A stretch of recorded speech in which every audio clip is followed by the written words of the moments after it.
a shattered window, a hidden box of letters, and a rancher staring at the truth he was never supposed to find.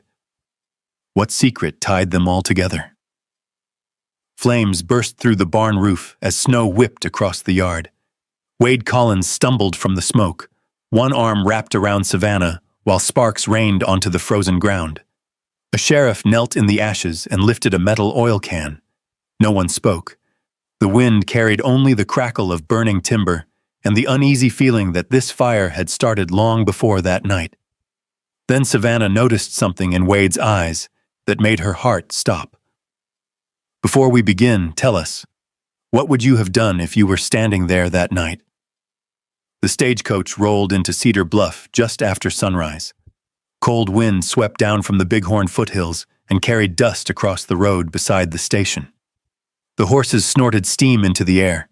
A few ranch hands stood near the loading platform drinking coffee from tin cups. A freight wagon rattled past the general store. Savannah Reed stepped down carefully, one gloved hand holding the rail. After 4 days of travel from Missouri, her legs felt stiff. Her dark blue dress had survived the journey better than most. A small brown suitcase sat beside her boots. Inside it were 2 dresses, a sewing kit, a family Bible, and every hope she still owned. She looked across the station yard. A man was waiting. Raymond Pike. She recognized him from the photograph he had mailed months earlier. For a moment, relief washed through her. He had come. Then she saw his face. Not nervous, not excited, ashamed. The feeling settled into her stomach before he spoke. "Miss Reed," he said. The greeting sounded formal. Wrong. Savannah tightened her grip on the suitcase handle. "Mr. Pike." Several people nearby slowed their movements. Not enough to stare openly, just enough to listen. Raymond cleared his throat. "I don't believe this arrangement should continue." The words seemed to vanish into the wind. Savannah blinked. "I'm sorry?" He glanced toward the street instead of looking at her. "I made a mistake." Silence spread across the platform. A ranch hand stopped lifting a crate. Someone near the station door muttered under his breath. Savannah stood perfectly still. 4 days on a stagecoach. Months of letters. Every dollar she had saved. All of it suddenly felt foolish. Raymond shifted his weight. "I can't marry you." The suitcase slipped from her hand and struck the wooden platform with a dull thud. No one moved. Not him. Not the townspeople. The cold seemed sharper now. Savannah swallowed hard. She would not beg. She would not make a scene. But her eyes burned despite her effort. Raymond removed his hat. "I truly am sorry." The apology sounded rehearsed. Then he turned and walked away. Just like that. No explanation. No offer of help. No place to stay. Savannah watched him disappear into the morning crowd. A strange ringing filled her ears. She became aware of people looking. Not cruelly, just curiously. The way people watched a storm forming over distant hills. She lowered her eyes. For the first time since leaving Missouri, she had no idea what came next. Then boots sounded against the platform boards. Slow, steady. Someone stopped beside her fallen suitcase. A large hand reached down and lifted it. Savannah looked up. The man standing there was tall, broad-shouldered, and dressed in a worn brown coat dusted with trail dirt. His hat shadowed most of his face. Most, not all. His eyes were calm, not pitying, not curious, simply calm. He set the suitcase upright. "You don't have to stand here alone." The words were quiet, yet somehow they carried farther than Raymond's rejection. Savannah stared at him. She had never seen him before. "Who are you?"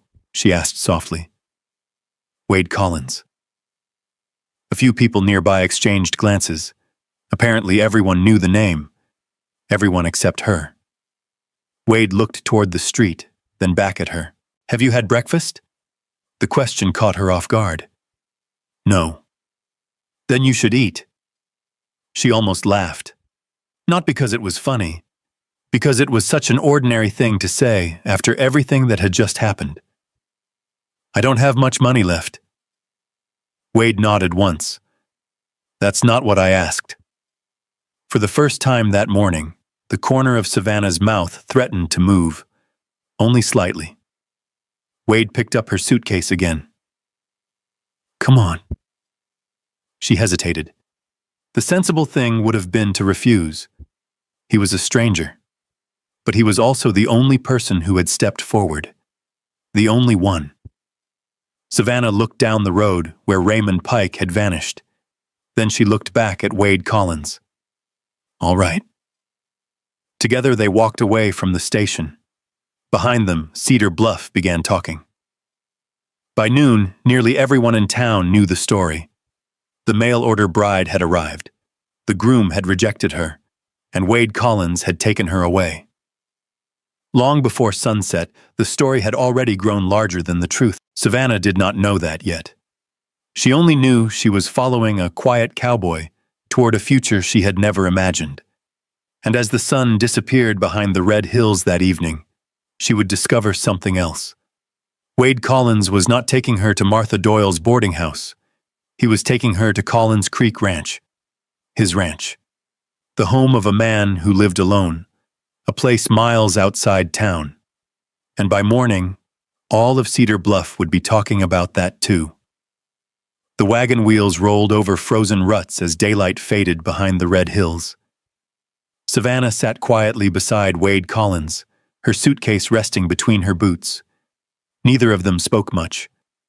The wind carried the smell of sagebrush and distant wood smoke across the open land. As they crested a low rise, she finally saw it. Collins Creek Ranch. A weathered white house stood on a hill above a narrow creek. A red barn sat farther back beside a corral. Lantern light glowed from a single window.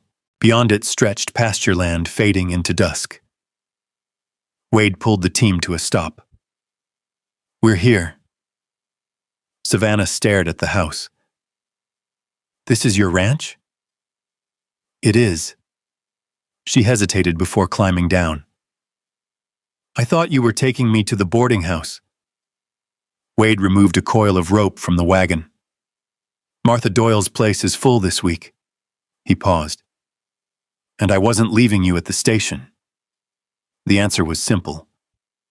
Almost too simple. Inside, the house was clean but carried a silence that felt settled into the walls. A cast iron stove warmed the kitchen. A pair of coffee mugs sat drying beside the sink. A calendar from 2 years earlier still hung near the pantry door. Nothing looked neglected. Nothing looked lived in either. An older man appeared from a side room. Gray beard, bent shoulders, sharp eyes. Samuel Price. He looked from Wade to Savannah without surprise, as if Wade bringing home a stranger was unusual, but not impossible. "Evening," Samuel said. "Evening," Wade answered. Samuel tipped his hat toward Savannah. "Ma'am." Savannah returned the gesture politely. Wade carried her suitcase upstairs and stopped beside a door overlooking the creek. "You can stay here." The room was small but pleasant. A quilt rested neatly across the bed. Fresh water stood in a wash basin. Someone had recently opened the window to air the room. It was the nicest room she had seen in months. "You prepared this?" she asked. "No." Samuel's voice drifted from the hallway. "I did." That earned the faintest smile from Savannah. After supper, Samuel retired early.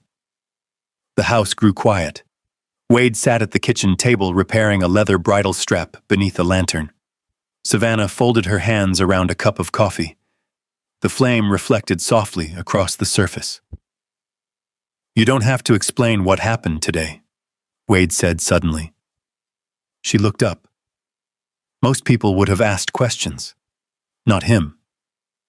For a moment, she simply watched the lantern light moving across his face. "Thank you." Wade nodded once and returned to his work.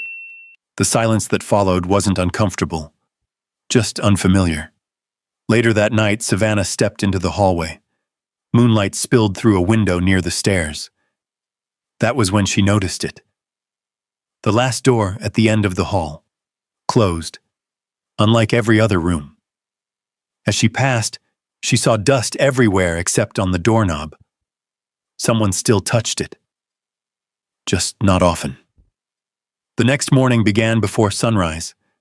She heard Wade leaving for the barn.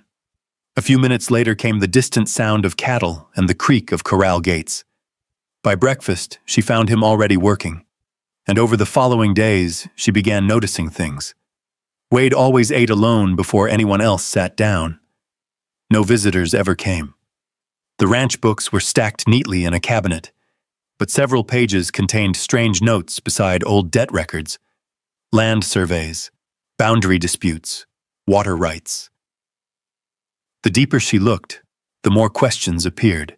Then one evening, as darkness settled outside, a rider approached the house.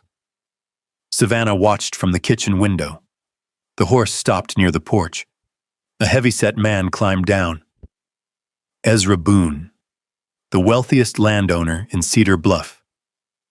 His arrival immediately changed the air. Wade stepped outside. The two men stood near the hitching rail. Their voices carried through the cold. "I'm making one final offer," Ezra said. "No. You haven't heard it yet." "I don't need to." Several long seconds passed. Then Ezra's voice hardened. "Your father died because he wouldn't sign those papers either." Savannah froze. Outside, Wade stood perfectly still. Even the wind seemed to stop moving. For the first time, Savannah realized the trouble surrounding Collins Creek Ranch might be far older and far more dangerous than anyone in town was willing to admit. Ezra Boone eventually rode away into the darkness, leaving only hoofprints in the frozen dirt and a silence that lingered long after he was gone. Wade remained on the porch for several minutes. He did not watch the road. He watched the creek. The same creek Ezra wanted. The same creek his father had refused to surrender. Savannah stood at the kitchen window, pretending to straighten a dish towel. Neither of them spoke about what had been said. Not that night. The next morning arrived with a hard frost covering the pasture.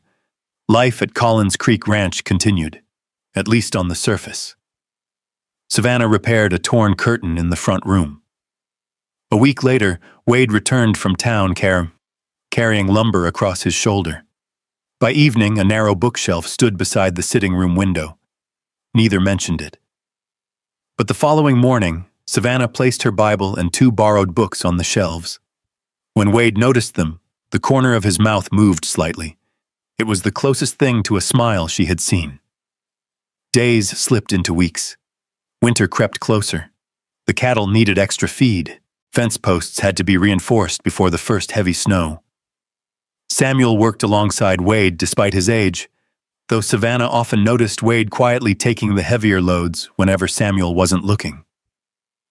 One afternoon, she joined them near the north pasture. The wind had damaged a section of fencing along the creek. Without asking permission, she picked up a hammer and began working. "You don't have to do that," Wade said. "If I leave it to you, it'll still be broken by supper." He looked at her for a moment, then returned to his work. The sound of 3 hammers echoed across the valley. It felt strangely peaceful. That evening, Savannah found a fresh stack of firewood outside her bedroom door. No note, no explanation. She knew exactly who had left it. The first snow arrived 3 days later. Only a light dusting. Enough to turn the hills white, not enough to stay. That same afternoon, Wade and Savannah rode out together to bring a small group of cattle back from the southern pasture before weather worsened. Clouds gathered over the mountains. The air smelled of snow. At one point, Savannah's horse stumbled crossing a shallow wash. Before she could steady herself, Wade's hand closed around her reins, just for a second. Long enough. You all right? She nodded. His hand remained there a moment longer than necessary. Then he let go. Neither mentioned it. The storm reached Cedar Bluff shortly after sunset. Wind battered the ranch house. Snow hissed against the windows. The three of them ate supper near the stove. Samuel had already gone upstairs when Savannah smelled smoke. Not from the stove. Outside. Different. Stronger. She stood abruptly. Wade was already moving. The barn. Orange light flashed beyond the kitchen window. Both of them ran. The wind had turned the barn into a torch. Flames climbed the walls and raced across the roof. Snow swirled through the firelight. The horses inside screamed and kicked against their stalls. "Wade!" Savannah pointed.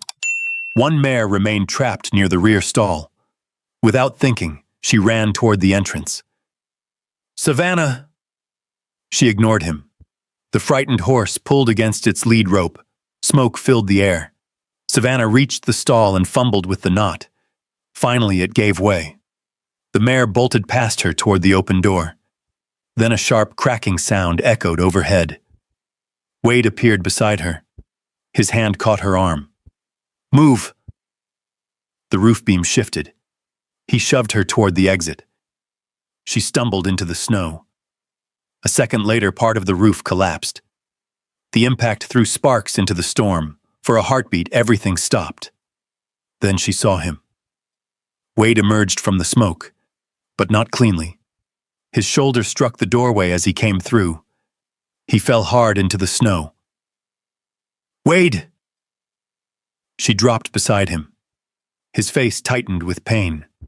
The fire reflected in his eyes. Around them, ranch hands from neighboring properties began arriving with buckets and blankets. Someone shouted for water. Someone else yelled for Sheriff Owen. Savannah barely heard any of it. She was staring at Wade, at the way he tried to sit up despite the pain, at the way he immediately looked toward her first. Not the barn, not the fire. Her. Hours later, little remained except blackened beams and smoking ruins. Snow continued falling. Sheriff Owen Carter crouched near the remains with a lantern. After several minutes, he reached into the ashes with a gloved hand. When he stood, his expression had changed. "What is it?" Wade asked. The sheriff held up a small metal can. The smell reached them even through the cold. Lamp oil. Fresh. Deliberate. Sheriff Owen looked toward the dark hills beyond the ranch, then back at Wade. This wasn't an accident. The snow kept falling. The ruined barn smoked behind them. And for the first time, everyone standing there understood something important. Somebody wanted Collins Creek Ranch gone. The snowstorm finally passed 2 days later. Sunlight returned, pale and cold across the hills, revealing the full damage left behind. Half the barn was gone. Several tools had been destroyed. One section of fencing near the corrals had collapsed beneath drifting snow. But none of that worried Savannah as much as Wade. The doctor from Cedar Bluff had wrapped his shoulder and ordered him to rest. Wade listened for exactly 1 day. On the second morning, she found him trying to put on his coat. "You aren't going anywhere." His hand froze midway through the sleeve. "I was only checking the livestock. You can check them from the window." For a moment, Wade looked as though he might argue. Then he noticed the determined expression on her face. Slowly, he sat back down. The smallest hint of surrender crossed his features. It felt like a victory. Over the following weeks, winter settled across the valley. The days shortened. The nights stretched long. Snow piled against the fences. The ranch grew quiet. Too quiet. Many evenings, Savannah sat near the stove mending shirts while Wade rested in the chair opposite her. Sometimes neither spoke for half an hour. The fire cracked softly. A coffee pot warmed near the stove. Outside, the wind brushed against the windows. Yet the silence felt different now. Less lonely. One night, Wade finally spoke about the closed room at the end of the hallway. The room belonged to my father. Savannah looked up from her sewing. Wade stared into the flames. He spent years fighting over that strip of land beside the creek. The same land Ezra wants? Wade nodded. He said there were papers proving ownership beyond question. What happened to them? His jaw tightened. We never found them. The fire shifted. Neither spoke for several moments. Then Wade added quietly, after he died, the papers disappeared. The words lingered in the room long after he stopped speaking. A few days later, Savannah began cleaning an old storage shed behind the house. The building had not been properly organized in years. Dust covered everything. Broken harnesses hung from nails. Crates filled with old receipts and rusted tools lined the walls. While moving a stack of feed ledgers, she noticed something unusual. One floorboard sat slightly higher than the others. She knelt, pressed down. The board shifted. Her heart quickened. Beneath it sat a small iron box, heavy, locked. The metal carried years of dust, yet someone had hidden it carefully, very carefully. That evening she showed it to Wade and Samuel. Neither recognized it. The following morning, Savannah carried the box into town. Luke Doyle worked at the land office and occasionally helped organize property records. When he saw the box, his eyebrows lifted. Where'd you find this? Under a floorboard. Luke spent nearly an hour working the rusted lock. Finally, it clicked open. Inside lay a stack of folded documents, old surveys, property maps, legal correspondence, and letters. Dozens of letters. The room fell silent. Luke unfolded the first survey, then another, then another. His expression slowly changed. This isn't possible. Savannah leaned forward. What is it? Luke swallowed. These records prove your creek land belongs to the Collins family. Her pulse quickened. What about Ezra Boone? Luke looked down again. He shouldn't own any portion of it. The next letter was worse. Then another, and another. Each one painted the same picture. False filings, changed boundaries, forged signatures, years of deception. Savannah sat motionless as the truth unfolded. Then came the final shock. A folded letter bearing Raymond Pike's signature. Luke read it twice, then handed it across the desk. Savannah's fingers trembled slightly as she read. Payment, instructions, travel arrangements.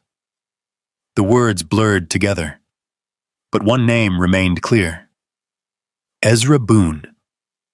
The room seemed suddenly smaller. All this time, the station, the humiliation, the mail order arrangement.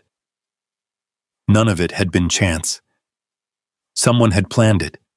Someone had wanted her there, wanted trouble, wanted scandal, wanted pressure placed on Wade Collins. Luke slowly removed his spectacles. I think Ezra paid Raymond. Savannah stared out the office window toward the snowy street.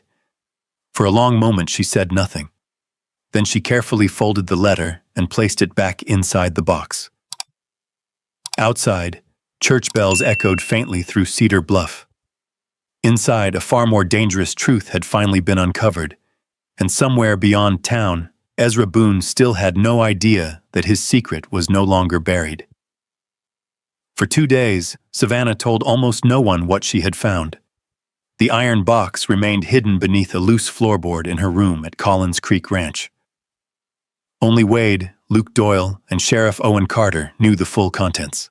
Snow still covered much of the valley, though the first hints of spring had begun creeping into the lower ground near the creek.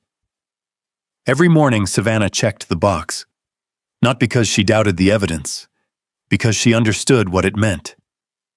The papers could destroy one of the most powerful men in Cedar Bluff. Men like Ezra Boone rarely accepted defeat quietly. Her fears proved justified sooner than expected. 3 nights later, A loud crash echoed from outside.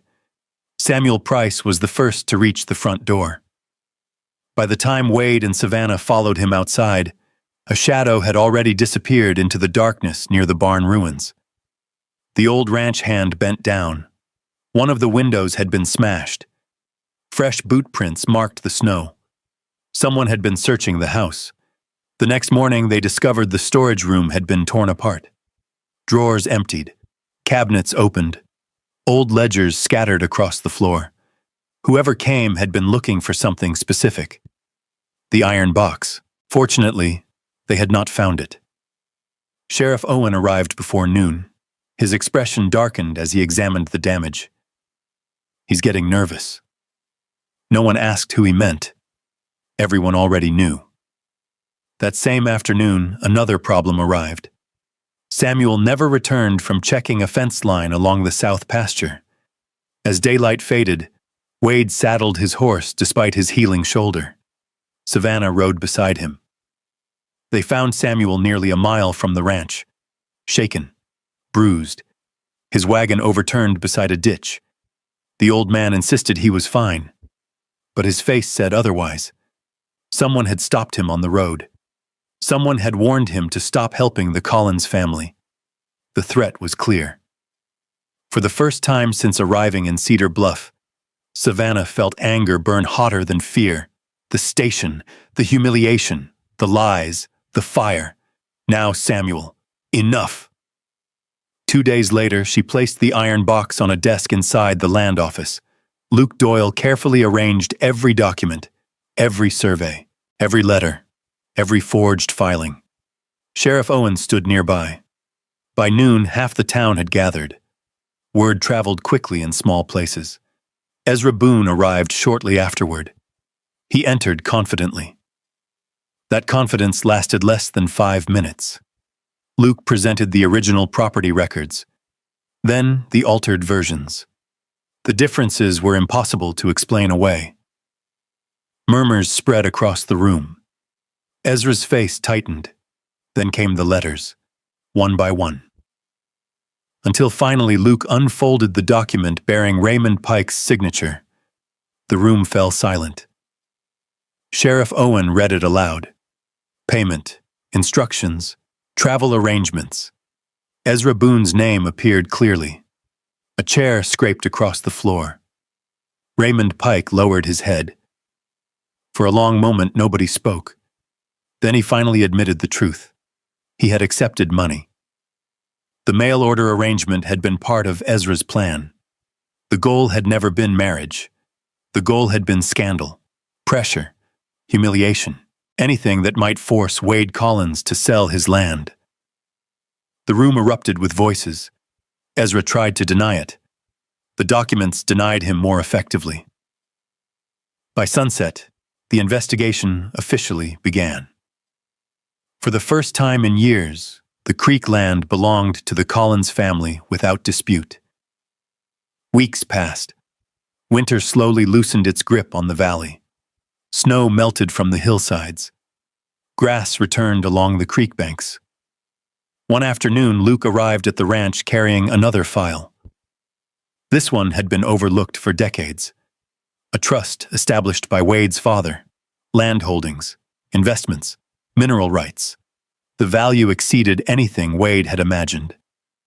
Samuel nearly dropped his coffee cup. Luke laughed.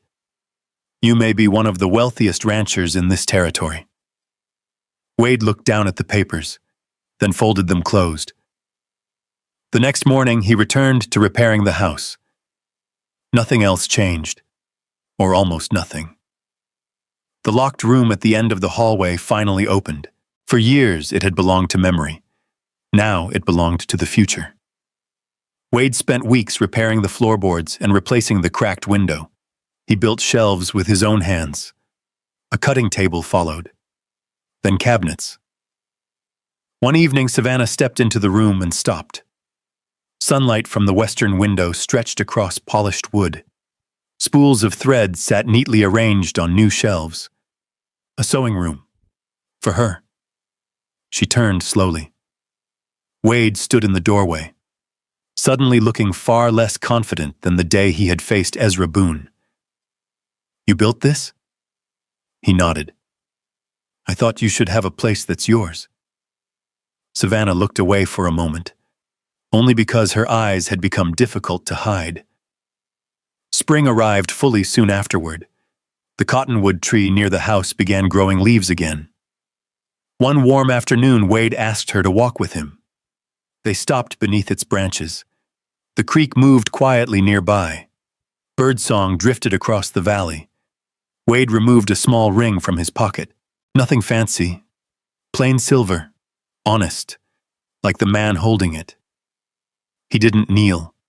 He didn't rehearse a speech. He simply looked at her. "The first day I took your hand, I thought I was helping you." His voice softened.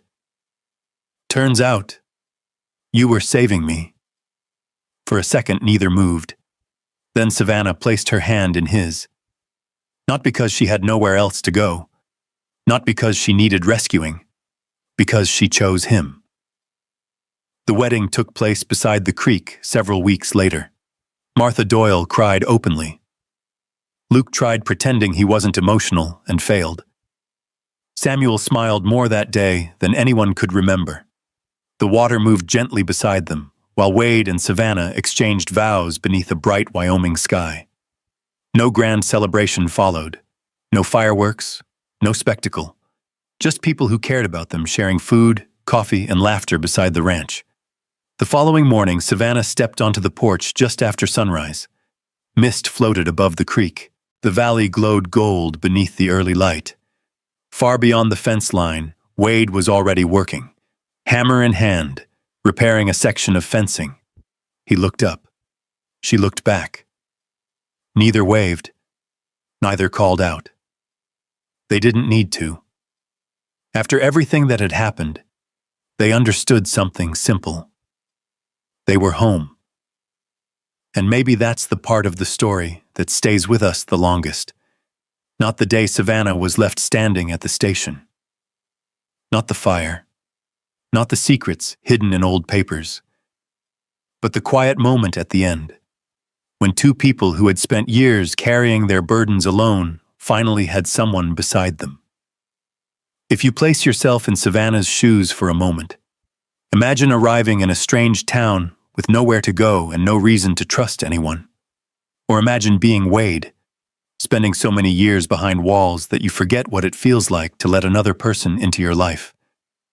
Most of us, at one time or another, have been one of them. What makes this story meaningful isn't that life suddenly became easy. It's that they kept choosing each other through uncertainty, disappointment, fear, and hope. Sometimes love isn't found in grand speeches or perfect moments. Sometimes it's found in a hand offered when the rest of the world looks away. Sometimes healing begins the day someone quietly decides to stay. I'd love to know your thoughts. If you had been standing on that station platform, would you have taken Wade's hand? And if this journey meant something to you, I hope you'll join us again. There are many more stories waiting beyond the next trail. Stories of courage, second chances, family, and the unexpected places where people find their way back to one another. Until then, take care of yourself, and may peace find you wherever the road leads next.